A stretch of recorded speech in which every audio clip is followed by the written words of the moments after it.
We're going to talk about how to figure out if you have this very specific type of vertigo and what to do about it. And it's called benign paroxysmal positional vertigo. This is the type of vertigo that will make you feel like you're spinning, okay, when you're not spinning. So the word benign means not dangerous. The word paroxysmal means a sudden increase of a symptom. And the word positional means something related to motion of your head. And vertical means feeling like you're spinning when you're not really spinning. So in this video, we're just going to name it BPPV. And this is the #1 cause of dizziness. And what's normally causing this condition is a calcium crystal that is broken off, and it's in the canals of the inner ear, the ones that are controlling equilibrium and keeping things balanced. So this little piece of calcium crystal is kind of floating in there, and it's interfering with the little hairs. And it's giving you this sensation that is not correct. It's like you're moving when you're not moving, or you're spinning when there's no spinning going on. So later in this video, I want to talk about why this calcium is there in the first place and how to get rid of it. But first, let's talk about how to figure out if you have this condition and what side it's coming from. Is the problem on the left side or the problem on the right side? So in this first test to determine if you have it and what side it is, this is called the Dix-Hallpike test. But you're going to basically do this maybe on your bed or a table with a pillow, okay? And you're going to quickly lower your body in a supine position. So you're laying face up, and you're going to have a pillow underneath your upper back so your head can tilt back, because you want your head extended like 30 degrees backwards over the horizontal. So you want this pillow underneath your shoulders. So the first thing you're going to do is you're going to turn your head to the right about 45 degrees, okay? Now, if you truly have this BPPV, you will experience not just dizziness, but you will experience nystagmus. Now, that's a condition where your eyes can move back and forth horizontal, vertical, or they can rotate. But if you have nystagmus as well as dizziness, chances are you have this condition. Now, this does help to have someone observing you to tell you if that's happening. But maybe if there's no one around, maybe you have a mirror and you're looking at your eyes. But just realize too, before you do any of these tests, check with your doctor, make sure you don't have some type of cervical spine problem where you can't rotate your neck very much. So that's my disclaimer. Okay, so once you've done this to the right side, then you'll repeat this exact same procedure looking to the left side. And so you're usually going to find one side that's going to be involved. So let's pretend the problem is on going to the right side, okay?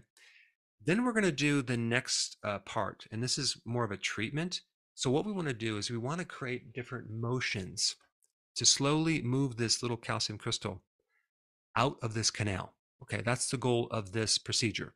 And it's called the Epley Maneuver. And you would do it on whatever side that you have this problem with. Okay, so we're pretending it's the right side. So first thing you're going to do, okay, is you're going to turn the head to the affected side. So we're going to turn it to the right side, okay, about 45 degrees, and extend it about 30 degrees.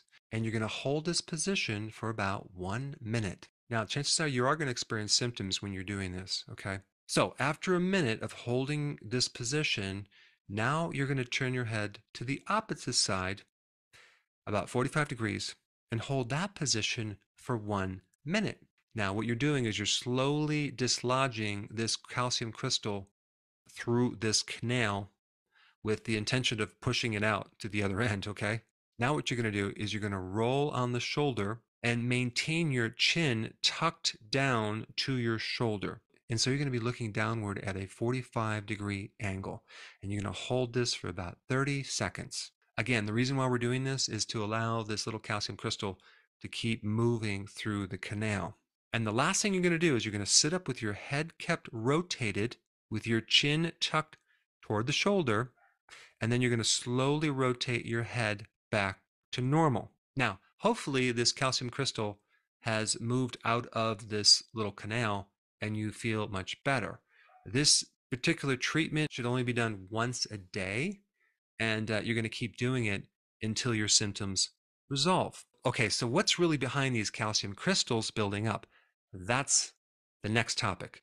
In a 2020 systematic review and meta-analysis, they found some really interesting association between BPPV and a vitamin D deficiency. In this review, those people that had that condition were twice as deficient in vitamin D as the rest of the group. You see, vitamin D helps in the absorption of calcium, and this calcium is dislodged in the lymphatic little tubes in the inner ear. So obviously it didn't get absorbed. So we have a more concentrated calcium in that area.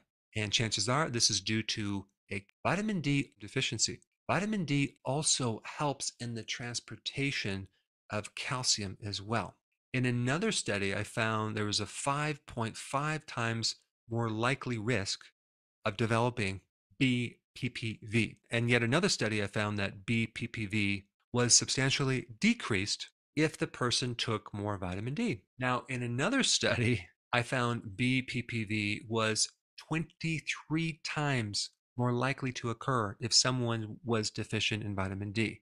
23 times. That's crazy. So apparently vitamin D is the answer for this condition. I will say there were some studies that did not show that this condition had any problem with vitamin D deficiency in the blood.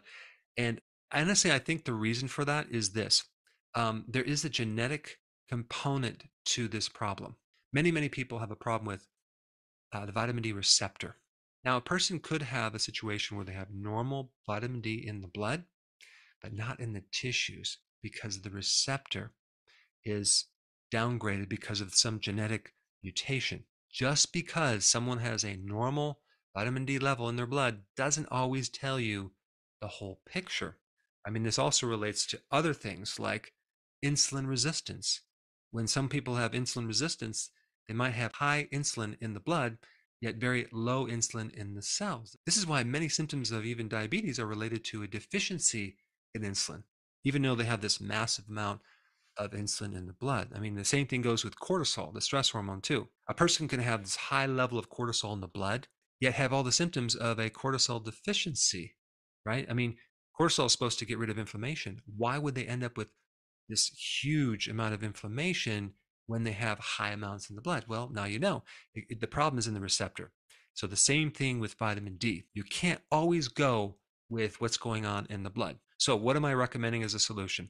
I'm recommending you do vitamin D, and I'm also going to recommend you add vitamin K2 because vitamin K2 is also involved in transporting calcium out of soft tissues. So this is what I would do. Instead of taking a daily dose of vitamin D3 and K2, I would do this. I would take 5 days of that dosage and take it all at once because both of these vitamins, vitamin K2 and vitamin D, are fat soluble. So they'll get absorbed in the body and they'll get slowly released when your body needs it. But there's some interesting data that shows that if you do sometimes take your vitamin D erratically or not every day consistently, there's a little bit better results. So what does this mean? Well, you would take 50,000 IUs of vitamin D3. So if you find vitamin D tablets in 10,000 IUs, just take 5 of those, okay? Hopefully you'll also find one that has the K2 in the right ratio. In the right ratio meaning for every 10,000 IUs of D3, you want 100 micrograms of K2. So in this situation, you would take 50,000 IUs of vitamin D3 and 500 micrograms of K2. And basically, you just take this dose once a week. 如果觉得这个视频对你有帮助，请记得点赞和关注我。